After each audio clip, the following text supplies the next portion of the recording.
Media internasional seperti CNA ini apa nggak takut dikatain barisan sakit hati? Anak abah dan kaum lobet 16%.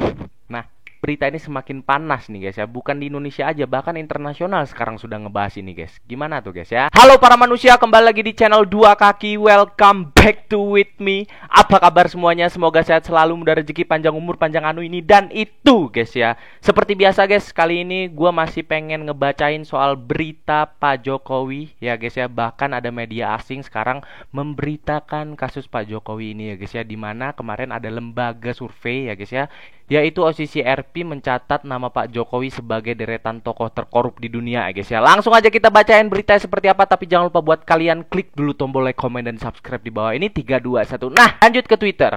Buat elit-elit PSI yang marah, OCCRP menjadikan Jokowi sebagai finalis Person of the Year ya tahun 2024 untuk kategori kejahatan terorganisasi dan korupsi.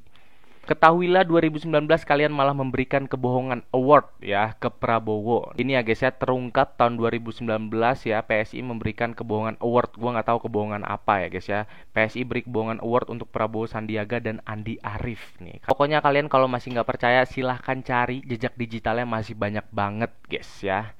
Lanjut, media internasional seperti CNA ini apa nggak takut dikatain barisan sakit hati? Anak abah dan kaum lobet 16%. Nah, ya kan, udah gue bilangin kepada buzzer-buzzer ya, kalian semua bener-bener harus tobat, nggak usah dibelain ya guys ya. Dan bahkan gue tantang nih buzzer-buzzer ya, silakan komen di kolom komentar gue. Masih aja guys, ternyata belum muncul-muncul nih buzzer-buzzer nih guys ya. Nanti pasti muncul ya guys ya, karena sekarang Indonesia jadi pusat perhatian media internasional nih guys ya. Ini berita ini semakin panas nih guys ya, bukan di Indonesia aja, bahkan internasional sekarang sudah ngebahas ini guys. Gimana tuh guys ya? Lanjut, rezim Jokowi ini pemecah rekor rezim yang menterinya terbanyak terjerat korupsi. Nah, ini dia. Dan setelah rilis OCCRP kemarin, kita sekarang makin paham arti ucapan Jokowi. Tidak ada visi misi menteri, yang ada visi misi presiden. Maka dari itu, dengan adanya rilis OCCRP tersebut, rakyat meminta kepada aparat hukum anti korupsi baik KPK, BPKRI, Kejaksaan Agung maupun Divs Humas Polri ya guys ya, untuk segera memeriksa Jokowi dan keluarganya terkait aliran dana kepada mereka. Pertanyaannya, siapa yang berani memeriksa keluarga tersebut? Ya guys ya, sampai detik ini aja masih aman-aman. Bahkan kemarin ada Mas Kaisang mampir ke KPK gitu guys. Belum diperiksa itu, tapi inisiatif untuk datangi KPK karena diduga kemarin private jet ya kalau nggak salah gua guys. Untuk segera menindaklanjuti semua laporan publik ke KPK terkait keluarga mereka yang sejak lama mandek di KPK. Juga meminta kepada LSM anti korupsi untuk segera merespon tantangan ketua KPK untuk sesegera mungkin melaporkan Jokowi dan keluarganya. Ya, kita tunggu aja. Kita sebagai rakyat biasa soalnya nih guys ya, kita hanya cuma bisa menunggu tindak lanjut KPK, tindak lanjut Polri untuk berita selanjutnya gitu guys ya. Ini kalau misalnya Pak Jokowi ataupun keluarga Pak Jokowi sampai sempat diperiksa KPK, ini bisa-bisa mencengangkan seluruh dunia ini guys ya. Ada mantan presiden diperiksa KPK, itu jarang terjadi itu di dunia guys. 7 menteri era Jokowi yang terjerat kasus korupsi, YSL hingga Tom Lembong. Nah, ini nih ya guys. Kemarin Pak Tom Lembong rame banget gitu guys ya. Bahkan belum ada barang bukti udah ditetapkan sebagai tersangka. Itu kemarin gue baca beritanya. Kita bacain komennya dulu nih guys ya, komen-komen lucu dari warga X ya guys ya. Ada korupsi yang ditindaklanjuti KPK, ada yang jadi sandraan, dan ini jumlahnya banyak. Sebuah teori, biarkan mereka korupsi atas sepengetahuanmu agar mereka juga membiarkanmu korupsi.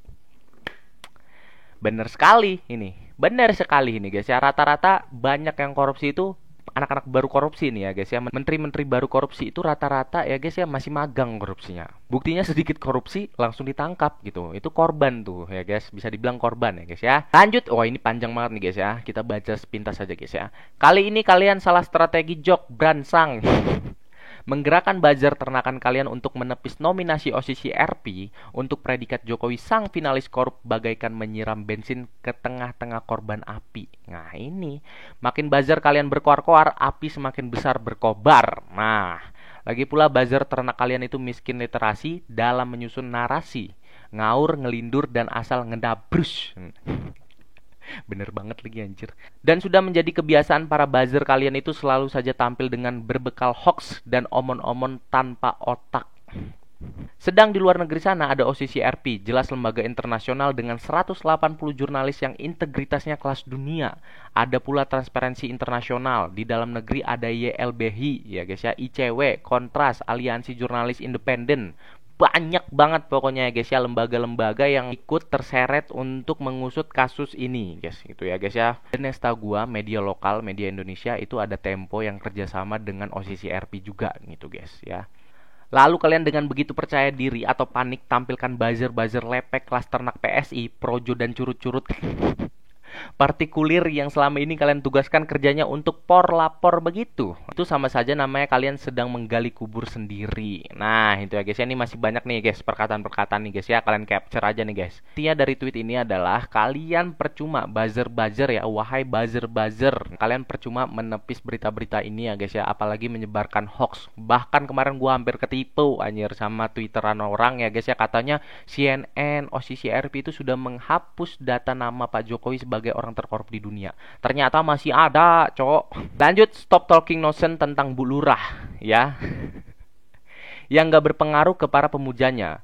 Mending simak dan pantengi siaran dari stasiun televisi Channel News Asia, nih guys ya, CNNA. Tentang berita terkait penghargaan nominasi urutan ketiga tokoh terkorup sedunia versi OSISI RP. Ini masih ada nih guys. Gua nggak ngerti soalnya bacanya. Masih ada nggak yang teriak Jokowi adalah kita gara-gara korupsinya Mulyono Indonesia mendunia. Prestasi banget, saya suka yang gini. Pokoknya yang prestasi, gue nggak tahu ya prestasi kejahatan ataupun kebaikan, yang penting mendunia itu orang-orang seperti gue ya guys ya, ini menjadi guyon gitu guys ya. Malu ya malu banget ya, nggak bisa dibilang malunya ya guys ya, kita sebagai rakyat Indonesia ya cukup malu gitu guys. Lanjut, Jokowi finalis presiden terkorup 2024. Organisasi Wartawan Investigasi Global OSISI RP memilih mantan Presiden Joko Widodo sebagai finalis tokoh kejahatan terorganisasi dan korupsi 2024. Juri OSISI RP menilai selama pemimpin Indonesia, Jokowi melemahkan KPK, lembaga pemilu dan lembaga kehakiman Indonesia demi kepentingan politik anaknya, Gibran Rakabuming Raka. Ya, kita tahu semua dengan kasus MK kemarin yang tiba-tiba meloloskan Mas Gibran sebagai cawapres, itu sebagai apa ya? Sebagai penghinaan lah bisa dibilang ya untuk rakyat Indonesia ya guys ya. Karena undang-undang loh guys dirubah guys ya dengan sekejap mata. Gua nggak tahu injury time waktu itu kalau nggak salah guys ya. Lanjut, supaya semua penghuni peternakan kodok dan lalat-lalat buzzer tahu. Dokter Tifa ini kalau nge-tweet ini memang pedes banget ya guys ya. Bahkan yang menyuarakan Jokodok koruptor sedunia, bukan cuma OSISI RP, bahkan CNA juga The Australian, kedua media super bonafit menyampaikan hal yang sama. Nah, ini gimana nih guys? Seperti mimpi-mimpi para ibu soliha yang menyatakan beberapa tahun lalu mereka melihat Jokodok ditelanjangi rakyat di tengah jalan sambil dilempari batu. Waduh, ini gua nggak tahu ya kalau yang kayak gini guys ya.